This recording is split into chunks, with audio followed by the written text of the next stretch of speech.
Good evening. আজ আমরা division math machine সম্বন্ধে বলবো। এটা একটা টিএলএম যেটার মাধ্যমে আমরা যে কোনো চাইল্ডকে খুব সহজেই ডিভিশন শেখাতে পারি। তো ডিভিশন শেখাতে গেলে আমাদের প্রথমে কি লাগবে? একটা প্রবলেম লাগবে ডিভিশনের। তো আমাদের এখানে এটা হচ্ছে প্রবলেম বক্স, এবং এই প্রবলেম বক্সের মধ্যে কি আছে? একটা প্রবলেম রয়েছে। সাপোজ এখানে 17/5, এটা একটা প্রবলেম। এই প্রবলেমটাকে আমরা পেস্ট করি।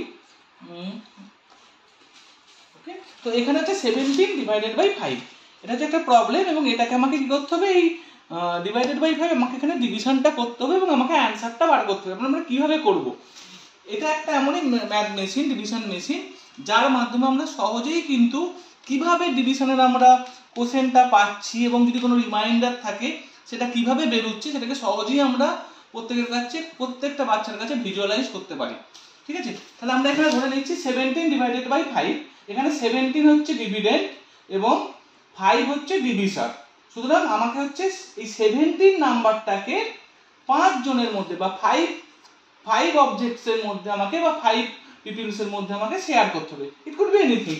এবার আমরা কিভাবে সেটা করবো এবং কিভাবে সেটা সবার কাছে ভিজুয়ালাইজ করে দেবো? তাহলে আমরা এখানে যদি 17টাকে যদি আমরা ডিভিডেন্ড ধরে নিই, তাহলে আমাদের 17 ডিভিডেন্ড মিনস আমাদের কাছে 17 অবজেক্টস রয়েছে, এবং এখানে আমি 17 অবজেক্ট হিসাবে আমি হচ্ছে এখানে আইসক্রিম স্টিককে ব্যবহার করছি। এবং আমাদের এখানে দেখুন নাম্বার রয়েছে 20 অবধি, আপ টু জাস্ট বোঝানোর জন্য 20 অবধি। এরপরেও আরো বাড়ানো যেতে পারতো, কিন্তু বাচ্চাদেরকে বোঝানোর জন্যই 20 অবধিটা রাখা হয়েছে। তাহলে আমরা 17 ডিভিডেন্ড যেহেতু, তাহলে আমরা 17 আইসক্রিম স্টিক এখানে আমরা লাগাবো।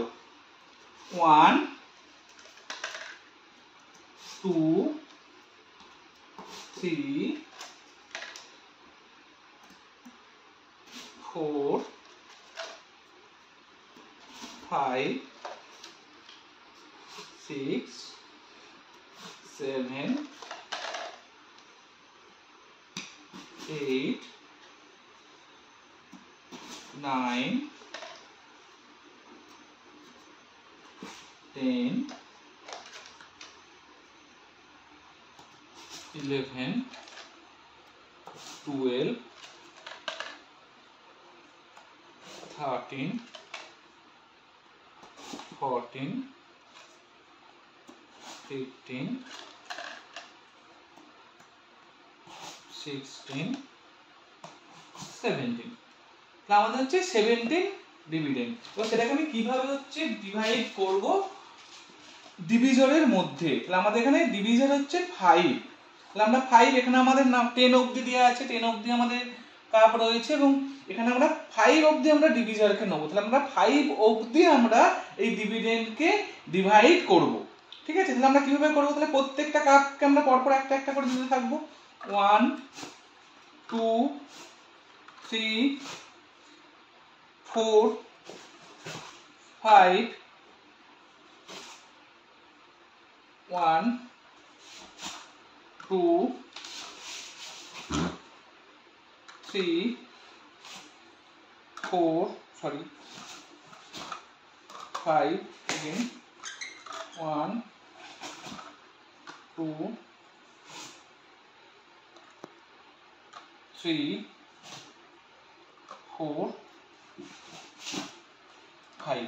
যেহেতু ডিভিশনের রুলস হচ্ছে আমার এখানে ডিভিজর, যেহেতু এখানে 5, সেহেতু এখানে আমার এখন আর কিন্তু 5টা কিন্তু আইসক্রিম স্টিক নেয়। সুতরাং আমরা হচ্ছে এটাকে আর কিন্তু 5 জনের মধ্যে ভাগ করতে পারবো না। সুতরাং যেটা পড়ে রয়েছে 1 আর 2 হচ্ছে এখানে রিমাইন্ডার, এটাকে আমরা ভাগশেষ বলছি বা রিমাইন্ডার বলছি। এবার আমরা হচ্ছে অ্যানসার, তাহলে এখানে আমার কোশ্চেন কত? তাহলে আমাকে দেখতে হবে যে আমার ডিভিজর 5টা ডিভিজনের মধ্যে ভাগ করছি, প্রত্যেকে কটা করে পেয়েছে, সেটাই হচ্ছে আমার কোশ্চেন। তাহলে এখানে প্রত্যেকটা যদি আমরা কাপের মধ্যে দেখি, তাহলে প্রত্যেকটা কাপেই দেখা যাবে 1 2 3। আমরা যদি প্রত্যেকটা কাপেই দেখি 1 2 3, তাহলে 5টা ডিভিজনের মধ্যে প্রত্যেকের কাছেই কিন্তু 3 আইসক্রিম স্টিক রয়েছে। সুতরাং আমাদের এখানে কোশ্চেন 3 এবং রিমাইন্ডার থাকছে 2। এবং এইভাবে আমরা খুব সহজেই কোনো বাচ্চাকে এই টিএলএম ব্যবহার করে ডিভিশন শেখাতে পারি বা ডিভিশন সম্বন্ধে ধারণা দিতে পারি। Thank you. Break Free Solutions, brought to you by Project Discovery, supported by Enable India and Google.